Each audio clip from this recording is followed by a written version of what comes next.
주님은 오늘 여러분에게 놀라운 꿈을 보여주셨습니다. 그것이 무엇입니까? 바로 주님과 함께 나아가는 거예요. 주님을 의지하면서 주님의 그 구원의 피로의 삶을 고백하며 나아갈 때 주의 역사는 이루어진다는 것입니다. 이제 오늘 주님께서 여러분의 삶을 두드리시고, 내가 너를 사랑하고 너는 나와 마음이 합한 자로 나를 의지하라. 그럼 내가 너와 함께하리라. 오늘 주신 하나님 말씀 보겠습니다. 사무엘상 17장 41절에서 49절까지 말씀.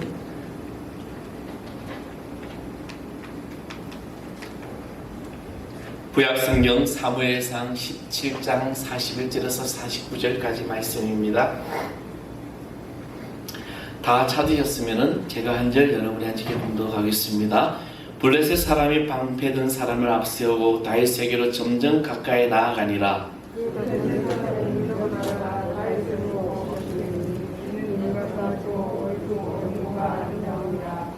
블레셋 사람이 다윗에게 이르되 내가 나를 개로 여기고 막대기를 가지고 나에게 나왔느냐 하고 그의 신들의 이름으로 다윗을 저주하고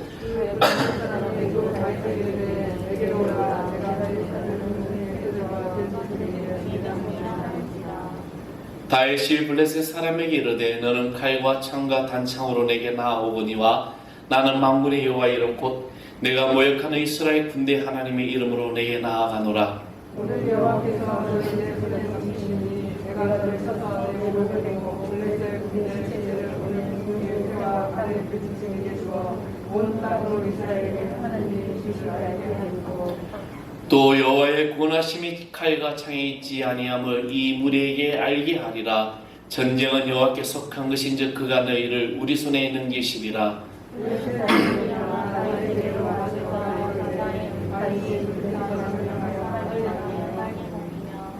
다같이 합니다. 손을 주머니에 넣어 돌을 가지고 물매를 던져 블레셋 사람의 이마를 치매 돌이 그의 이마에 박히니 땅에 엎드려지니라. 아멘. 할렐루야. 주님의 은총이 여러분의 모든 삶을 도인다는 귀한 삶되기를 간절히 축원하겠습니다. 요즘 어떻게 지내십니까? 아침 저녁은 그래도 서늘한데 낮에는 또 덥고 하루하루의 매일의 삶이 때로는 우리가 다람쥐 쳇바퀴 돌아가는 것 같지만 그럼에도 불구하고 우리는 주님의 은혜로 여러분의 모든 삶이 축복으로 나타나기를 간절히 소망합니다. 사람들이 큰 어려움을 만나면 생각을 볼 필요도 없이 어떻게 생각하죠? 자신의 인생이 불행하고 또 자신의 삶을 부모와 아니면 혹은 다른 이에게 그 원망을 돌리고 자기 자신을 비관하게 생각하게 됩니다. 왜 그렇게 생각할까요? 왜 자신의 삶에 어떤 어려움을 만나고 힘든 일을 만나면 왜 그렇게 비관하고 누군가에 또 원망하게 될까? 그 이유는 왜냐하면 그것은 바로 자신의 눈앞에 보이는 대로 판단하고 있기 때문입니다. 그래서 사람들은 늘 좋은 일만 생기기를 원하고 어려운 일은 무조건 싫어합니다. 그냥 피 갔으면 좋겠어. 나에게 이런 어려운 일이 오지 않았으면 좋겠어. 그러나 하나님 안에서는 그렇지 않습니다. 오히려 어려움이, 고난이 자신의 삶에 힘든 일을 만날 때 놀라운 축복의 기회가 된다는 경우가 많이 있다는 것입니다. 왜 하나님은 우리에게 고난을 주실까? 우리에게 어려움을 주실까? 하나님은 왜 나에게 힘든 일을 지금 허락하셨을까? 그 답은 욥기서를 보면 참 잘 나와 있지요. 욥기서를 보게 되면 어느 날 하나님의 천상의 세계가 열릴 때 사단이 그 천상에 오게 됩니다. 그때 하나님이 그 사단에게 묻지요. 내가 내 종 욥을 유하여 보았느냐? 봤지요. 어떻게 보았느냐? 하나님이 욥에게 축복해 주셨기 때문에 그렇게 하나님을 경외하고 있지 않습니까? 라고 얘기를 합니다. 근데 하나님이 사단이 무엇을 말하죠? 그래, 가서 너 마음대로 해봐. 단 생명만 건드리지 말라 그러죠. 근데 욥에게 얼마나 많은 고난이 오게 됩니까?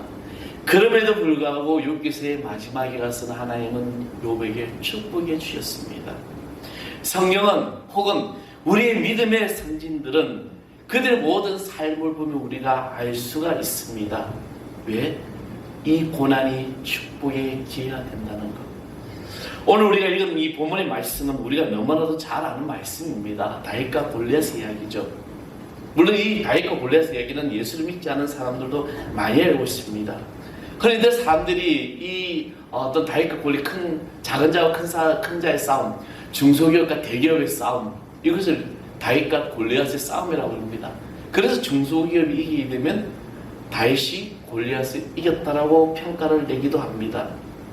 그리고 그 싸움에서 이길 때 이 골리앗이 이기면, 다윗이 골리앗이 이기면 많은 사람들이 어떻게 그렇게 가능할까라고 또 칭송하게 됩니다.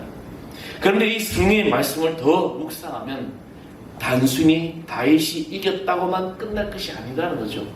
그냥 우리는 성경은 말씀이 있기 때문에 다윗이 물맷돌 가지고 막 돌려가지고 탁 맞춰서 골리앗을 죽였구나, 그렇게 그냥 이해하고 끝낼 수 있지만, 그런데 이 말씀을 가만히 묵상하게 되면 다윗이 골리앗을 만난 그 사건이 저주이고 큰 장벽 같은 이 상황이 축복의 길이 되었다는 전형적인 그런 사건이라는 것입니다. 이스라엘과 블레셋이 지금 큰 전쟁이 일어났습니다. 그런데 이스라엘이 지금 이 전쟁에서 부들부들 떨고 있어요. 사울 왕도 이스라엘 군사도 도저히 이 전쟁이 어떻게 할 수가 없는 그런 상황이었습니다. 이유는 딱 하나였습니다.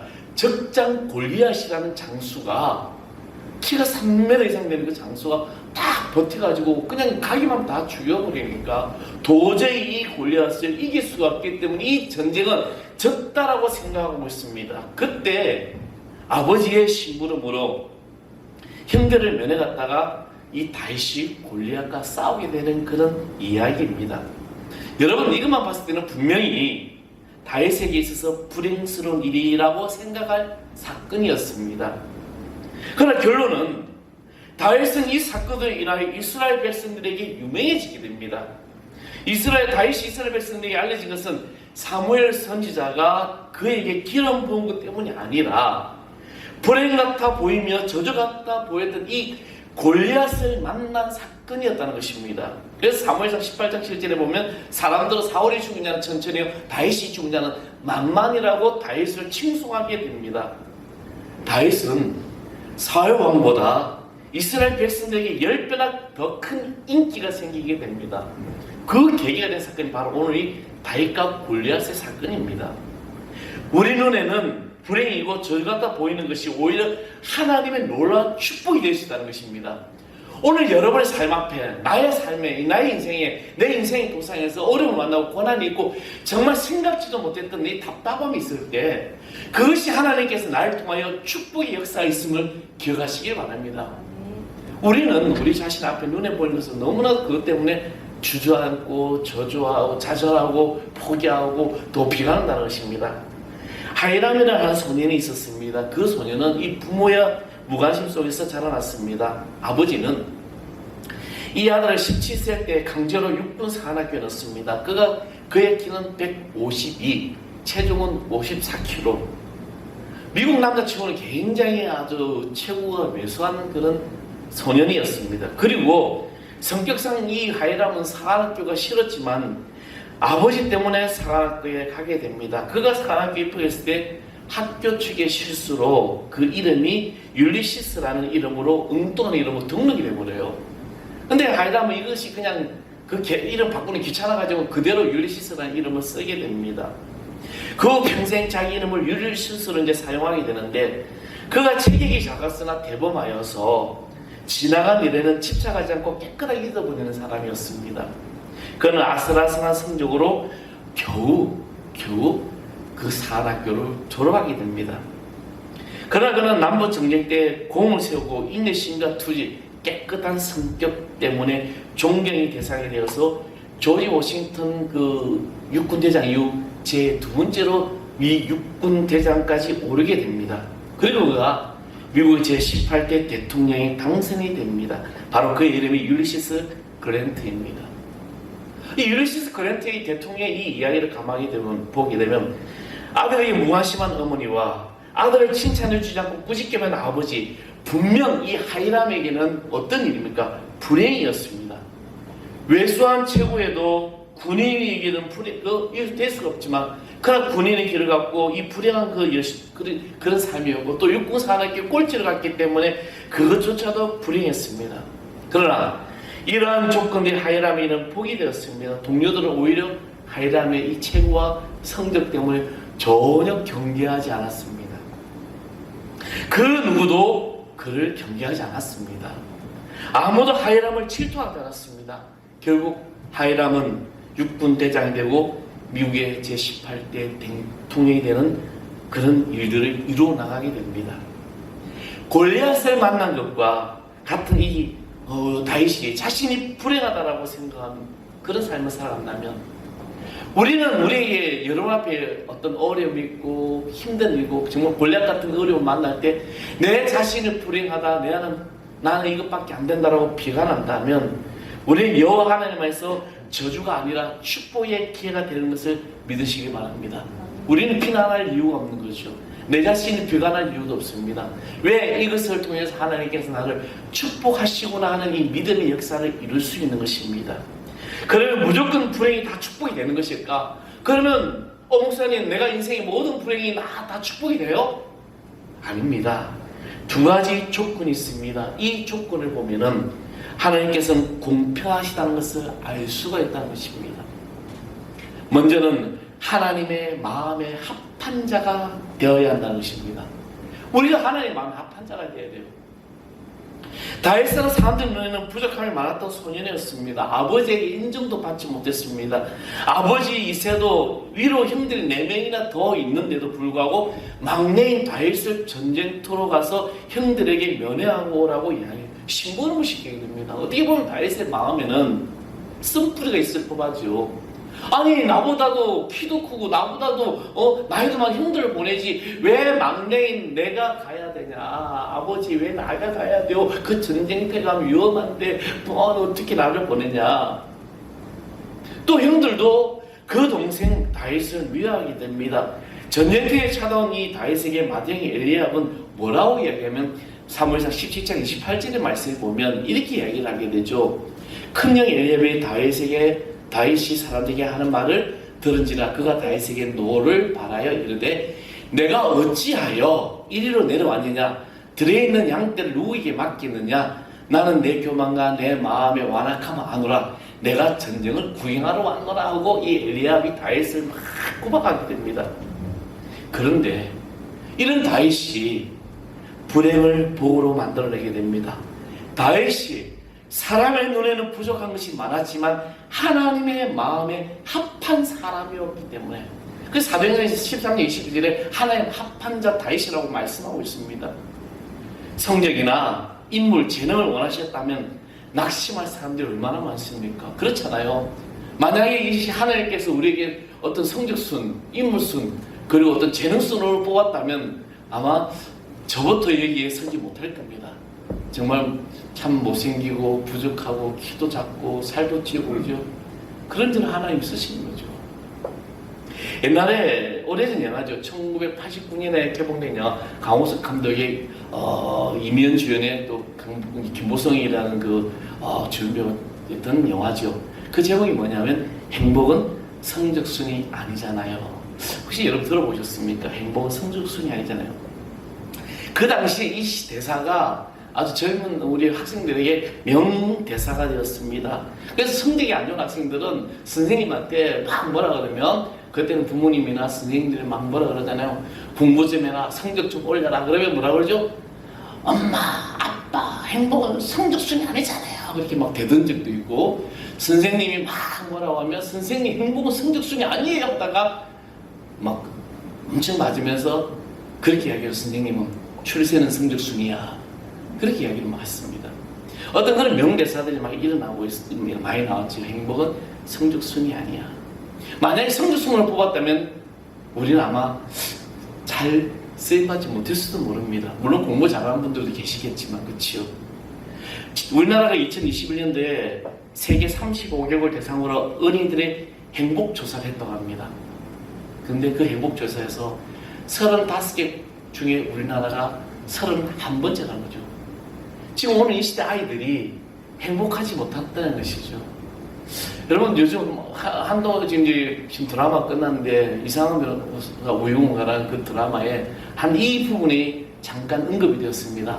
어떤 한 선생이 학원 원장의 아들이죠. 아이들 데리고 이제 막 학원에 타인 학생들 데리고 그냥 산으로 데려가서 고구마도 구워 먹고 뭐 도토리도 주고 하는 그러면서 아이들은 놀아야 된다라고 이야기했죠. 우리 아이들은 행복한 성교수님은 요즘 세대가 요즘 이 세상이 너무나도 아이들을 힘들게 하고 있습니다. 저희 조카도 보니까 학원 4개나 다닌다해서 제가 우리 큰 누나한테 그랬어요. 뭘 그렇게 보내시냐고. 애가 지치겠다고. 놀아야 된다고. 저는 모르겠습니다. 제 이 교육적인 철학은 초등학교 5학년 때까지 놀자주의자입니다. 놀아야 된다. 근데 5학년 때부터 공부해도 충분히 늦지 않다고 생각하는데 요즘은 워낙에 시대가 안 하면은 뒤처지는 것 같기 때문에 이게 학부모들은 우리 성도님들은 어떻게 생각하는지 모르겠지만 저는 그렇습니다. 그래서 또 우리 목사님은 공부하지 말라고 했다고 우리 아이들이 가서 목사님 공부하지 말라고 해서 놀아라는 게 아니라 항상 언제든지 늘 최선을 다해야 되죠. 그런데 이 행복한 것이 만약에 성적순으로 된다? 그럼 이 땅에 행복한 사람이 얼마나 되겠습니까? 하나님께서 원하는 사람이 만약에 이렇게 재능이나 어떤 성적순을 뽑았다면 지금 누가 쓰임 받겠습니까? 그러나 하나님께서 원하시는 것은 누구나 하나님과 합한 그 마음만 있으면 할 수 있다는 것입니다. 미국의 스탠다드 설교사의 젊은 직원 아치볼드라는 이 청년이 있었습니다. 근데 아치볼드라는 이 직원은 어느 호텔에 가서 숙박비를 쓸 때마다 꼭 자기 이름을 쓰지 아니하고 한 통 $4 스탠다드 석유라는 그 글을 썼다는 것이죠. 그래서 아치볼드가 가는 곳곳마다 자기는 자기 이름 안 쓰고 한 통에 $4 스탠다드 석유, 물론 그 당시 한 통의 어떤 그 석유값을 썼게 됩니다. 그러니 한 통에 $4 스탠다드 석유라는 그것을 먼저 앞세우기 시작합니다. 그래서 별명이 그에게는 한 통에 $4라는 별명이 불리게 됐습니다. 하루는 그 석유 사장 록펠러가 이 말을 듣고 이 점원을 불렀습니다. 그러면서 식사를 나누면서 대화를 하다가 록펠러는 너무나도 놀랍니다. 그가 이 아치볼드라는 이 직원이 정말로 회사를 위해서 참으로 열심과 충성을 하더라는 것입니다. 그래서 이 아치볼드는 록펠러를 뒤를 이어서 석유회사의 세계 최대 석유회사 사장이 되게 됩니다. 그리고 이 아치볼드가 사장이 되고 난 다음에 이 록펠러 석유회사는 더 크게 번성하게 되죠. 평직원이었던 아치볼드는 유능한 사장이 되게 됩니다. 그러나 자기 이름보다 회사 이름을 더 사랑할 때 사장의 마음에 합한 자가 되었고 사장의 마음에 합한 자가 되자 평범한 점원인 그가 세계 최대 기업인 사장까지 오르게 된 것입니다. 미국의 프로농구의 세계적인 스타가 있습니다. 그 이름 마이클 조던이라고 하죠. 여러분 잘 알 겁니다. 이 마이클 조던이 재미있는 일, 여러 가지 일화들이 참 많이 있습니다. 그런 선한 일을 많이 하고 멋있는 사람이라고 알려져 있습니다. 근데 이 마이클 조던이 무명 시절에 있었던 이야기입니다. 그가 경기를 하기 위해서 이제 택시를 타야 되는데 돈이 없는 거죠. 그래서 택시를 막 세워놨고 나는 마이클 조던입니다. 나는 지금 경기를 가야 되는데 나에게 만약에 택시 태워주시면 나는 분명히 이 은혜를 갖겠습니다. 누가 이 흑인의 말을 어떤 사람이 들어줍니까? 아무도 안 들어주는 거죠. 다 거절당했습니다. 그래서 조던은 무작정 택시를 타게 됩니다. 그리고 택시 경기장 앞에까지 가서 조던이 그 기사에게 이렇게 얘기합니다. 나는 마이클 조던입니다. 지금 내가 경기를 하러 가야 되는데 내가 돈이 없어서 그냥 택시를 타고 왔습니다. 다음에 내가 꼭 이 은혜를 갖겠습니다. 이 택시 기사가 그러세요. 나는 이제부터 당신 마이클 조던의 당신 팬이 되겠습니다. 가서 경기를 열심히 하십시오. 물론 이 택시 기사가 어차피 못 받을 돈 왜 이렇게 탔냐 그렇게 안 하고 그냥 정말 축하해주면서 보냈다는 것이죠. 그 사람은 바로 한국계 사람이었습니다. 이 계기로 인해서 조던과 이 사람은 굉장히 지금까지도 어떤 친한 친구가 되었다는 것입니다. 아주 속상한 일을 만나도 하나님을 믿는 사람이라면, 예수님을 닮기를 원하는 사람이라면 하나님께서도 지금 하나님의 마음에 합한 자를 찾고 계시기에 분명하고 크고 놀라운 일들을, 그런 역사가 나타날 것이라는 겁니다. 저는 오늘 이 얘기를 사랑하는 성도 여러분, 여러분이 이는 하나님 마음에 합한 자가 되기를 간절히 축원하겠습니다. 이 다윗이라는 이름이 바로 하나님의 마음에 합한 자입니다. 합한 자. 하나님의 뜻을 알고 하나님의 마음을 알고 하나님께서 원하는 삶을 살아가는 것입니다. 하나님과 마음이 같이 하는 자가 어떤 불행을 만나고 저주를 만날지라도 그것은 축복이 된다는 것이죠. 내가 하나님과 함께하고 하나님과 합한 나의 삶을 살아갈 때 내 앞에 어떤 어려움을 만나고 골리앗을 만난다고 할지라도 그 모든 것이 바로 축복이 된다는 것입니다. 저는 오늘 이 말씀도 여러분들이 여러분 삶의 인생의 도상에서 어떤 일을 만날지라도 내가 하나님의 마음에 합한 자이기 때문에 모든 어려움 가운데 하나님의 축복 역사로 이루어질 줄 믿습니다. 어떨 때는요 정말 일이 안 돼가지고 더 더디하게 될 때가 있다는 것이죠. 그런데 놀라운 것은 이 일이 더디될 때 하나님께서 일하시고 계셨고 그 더디간 것이 바로 오히려 축복이 됐다는 것입니다. 여러분 너무 늦다고 원망하거나 실망하지 마십시오. 하나님께서는 하나의 마음에 합한 자로서 우리에게 귀한 역사를 이루어줄 줄 믿습니다. 사랑하는 성도 여러분, 내 삶이 하나의 마음에 합한 자, 하나님의 마음을 느끼는 자가 되기를 소망합니다. 언제나 하나님께서 나를 사랑하시는구나, 언제나 하나님께서 나와 함께 하시는구나, 이것을 느끼며 살아갈 때 우리는 주님의 놀라운 은혜의 축복을 누리게 될 것입니다. 그리고 두 번째는 하나님만, 여호와 하나님만 의지하면 됩니다. 다윗이 골리앗과 싸우러 나갈 때 그 결과는 누가 봐도 골리앗이 승리합니다. 그렇잖아요. 아니 그냥 이건 게임이 될 수가 없는 경기지 않습니까? 다윗에게 골리앗을 이길 아무런 능력이 없습니다. 무엇으로 이 소년을 이길 수 있을까? 이게 놀라운 진리의 말씀이 있다는 것이죠. 다윗에게는 골리앗을 이길 만한 무기나 힘은 없지만 골리앗을 이길 만한 믿음이 있다는 거죠. 믿음. 다윗은 말합니다. 17장 37절의 말씀을 보면 또 다윗이 이르되 여호와께서 나를 사자의 발톱과 곰의 발톱에서 건져내셨은즉 나를 이 블레셋 사람의 손에도 건져내시리다. 사울이 다윗에게 이르되 가라, 여호와께서 너와 함께 계시기를 원하노라. 이런 말씀을 보면 다윗은 소년이지만 지금 어떤 무기가 어떤 요즘 같이 뭐 총이 있는 것도 아니고 그죠? 그냥 정말 칼과 창밖에 없는 그런 무기였지만 그러나 하나님 믿고 살았기 때문에 사자의 발톱과 곰의 발톱의 한마디로 이 맹수로 인해서 생명 위협 속에서 하나님이 건져내심을 받았다는 것입니다.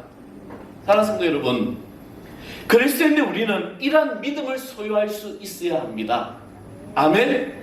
주님의 놀라운 일들, 하나님의 큰 역사가 나타날 것이라는 이 믿음의 역사, 하나님만 의지하는 것. 이 믿음이 없었던 사울 왕은 다윗에게 자기 갑옷을 입히고 노투를 씌우고 칼을 주게 되지만 사울은 이러한 모든 무장을 다, 다윗은 이러한 무장을 다 반납하게 되죠. 다시 돌리게 되죠. 왜 그럴까요? 사울은 이것을 무장해야 된다고 생각했지만 다윗은 아니었습니다. 다윗은 골리앗으로부터 자기를 구할 수 있는 그러한 장비가 아니라 하나님이라고 믿었기 때문입니다. 학력보다 하나님을 더 믿는 믿음이 골리앗 같은 문제도 축복으로 바꿀 수 있다는 것입니다. 돈보다도 더 하나님의 능력을 더 믿는 자가 골리앗 같은 문제도 축복으로 바꿀 수 있다는 것입니다. 골리앗이 어리다고 조롱할 때 다윗은 말합니다. 우리 45장 47절 말씀 다시 한번 보게 되면 다윗 블레셋 사람에게 이르되 너는 칼과 창과 단창으로 내게 나아오거니와 나는 만군의 여호와 이름으로 곧 내가 모욕하고 이스라엘 군대 하나님의 이름을 내게 나아가리라. 그러면서 이기게 되죠. 예전에 한 신문지상 광고에 이런 이야기가 있었습니다. 그런 이야기입니다. 주일은 쉽니다. 이 광고는 신원이라는 의류 회사였습니다. 이 신원은 굉장히 이제 어떤 그런 경로 회사가 크게 성장하게 되죠. 그래서 독신은 기독교인 창업주 박승철 회장이 이제 설립하게 됩니다. 경이적인 어떤 거는 성장하게 되는데, 근데 모두들 하나님의 축복을 했습니다. 그런데 그가 1998년도부터 회사가 어려워지면서 워크아웃 들어가고 파산의 위기까지 가게 됩니다. 그런데 지금 다시 일어나고 있습니다. 이 박 회장은 워크아웃을 졸업하게 되면서 철저하게 무차입 경영을 하겠다라고 말했습니다. 그리고 세사본 모든 이익금은 그 어떤 이익금 범위에서 추진할 것이고 자기는 하나님의 어떤 그런 모든 일에서 승인을 받겠다. 그게 하나님의 어떤 의지하고 기도하고 나아가겠다는 것입니다. 그래서 하나님 응답하시고 허락하지 않으면 나는 하지 않겠다는 것입니다. 여러분, 싸워야 할 문제가 있습니까? 하나님의 확인을 구해보시기 바라겠습니다. 여러분, 어떤 상황 속에서 내가 지금 정말 감당하기 어려운 일들을 만나고 있습니까? 그렇다면 하나님께서 어떻게 역사하시는지 여러분 그것을 믿고 의지해 보십시오. 인도의 시성 타고는 어느 날 밤 강문에서 나룻배를 떼우고 작은 촛불을 앞에 앉아 멋진 시를 써보자고 쭉 했습니다. 근데 그 나룻배에 이제 촛불 아래서 시상을 확 떠올리고 있는데 타고에게는 전혀 시상이 떠오르지 않아요. 더 답답하기만 하더라는 겁니다. 마침 바람이 불어서 이 촛불이 꺼져버렸어요. 타고는 짜증이 나버린 거야. 아니 이제 촛불까지 꺼졌네. 아 정말 오늘 정말 될 일이 없어. 그런데 그 촛불이 꺼진 그 가운데 이 나룻배에는 달빛이 쫙 비추시더라는 것입니다. 그 달빛이 가득 채워지더라는 것이죠. 참으로 신선한 경험이었습니다. 사라졌던 그 식상이 쏟아져 터져 나오기 시작했습니다. 이 아름다운 온통 모든 것들이 나를 둘러싸고 있구나. 진정한 아름다움은 책 속에 있는 것이 아니라 이 세상에 가득한 것이구나. 내 촛불이 끄자 나의 모든 것을 잃을 줄 알았는데 하오란 달빛이 나를 반겨주구나. 사랑하는 성도 여러분, 촛불이 끄지면 망하는 줄 알았는데 그것이 아니었습니다. 그때 비로소 달빛이 보이기 시작합니다. 여러분의 인생의 이 촛불이 끄지는 밤, 그 밤에 여러분 나는 좌절하고 실망할 것이 아니라 그 밤에 하늘의 빛이 보이는 시간입니다. 밝은 낮에는 세상만 보이더니 인생의 깊은 밤에 예수님이 보이기 시작한다는 것이죠. 실패의 밤 중에 예수님이 날 찾아오신다는 겁니다. 내가 두려움에 떨고 내가 주저앉아 있을 때 주님이 나에게 오셔서 나의 손을 이끌어주시고 잡아주신다는 겁니다. 오늘 사랑하는 성도 여러분, 여러분의 인생의 밤에 누굴 만나기를 원합니까? 터널과 동물의 차이는 무엇인지 아십니까? 터널은 나가는 길이 분명히 보인다는 것이죠. 근데 동물은 그 동물의 끝이 어딘지 모르고 들어가야 되는 것입니다. 알 수가 없는 것이죠. 실패의 터널에는 빛이 있습니다. 다윗에게 있어서 골리앗을 만난 것이 오히려 축복이었음을 믿으시기 바랍니다. 좌절하거나 실망하지 마십시오. 하나님을 의지하십시오. 하나님을 바라보며 하나님께서 나에게 베푸신 이 비전을 향하여 한 걸음 한 걸음 나아가십시오. 내가 어떠한 내가 생각지도 못했던 일들을 만날 때, 정말 나에게 감당하지 못할 어려움과 그런 골렘 같은 일을 만날 때 우리는 그것을 나의 인생의 저주다, 나의 인생이 왜 이 모양이 나올 것이 아니라 내가 하나님의 마음에 합한 자로 하나님만 의지하게 하시는구나. 이제 그 뒤에 그 문제에 대해 역사하신 하나님을 바라보게 하시는구나. 그런 믿음으로 여러분 하루하루를 살아가기를 소망합니다. 주님은 오늘 여러분에게 놀라운 꿈을 보여주셨습니다. 그것이 무엇입니까? 바로 주님과 함께 나아갈 때, 주님을 의지하면서 주님의 그 구원의 피로 내 삶을 고백하며 나아갈 때 주의 역사는 이루어진다는 것입니다. 이제 오늘 주님께서 여러분의 삶을 두드리시오. 내가 너를 사랑하고 너는 나와 마음이 합한 자로 나를 의지하라. 그럼 내가 너와 함께하리라. 그래서 여러분 앞에 있는 불행이나 어려움이나 고난이 너희 이길 수 있는 주의 권속되기를 간절히 축원하겠습니다. 우리 찬양하겠습니다. 우리 비전 찬양합니다. 우리 보좌 앞에 모였네. 이 찬양하시면서 내 삶을 다시 한번 고백하기 바랍니다. 우리 보좌 앞에 모였네. 함께 주를 찬양하며 하나님의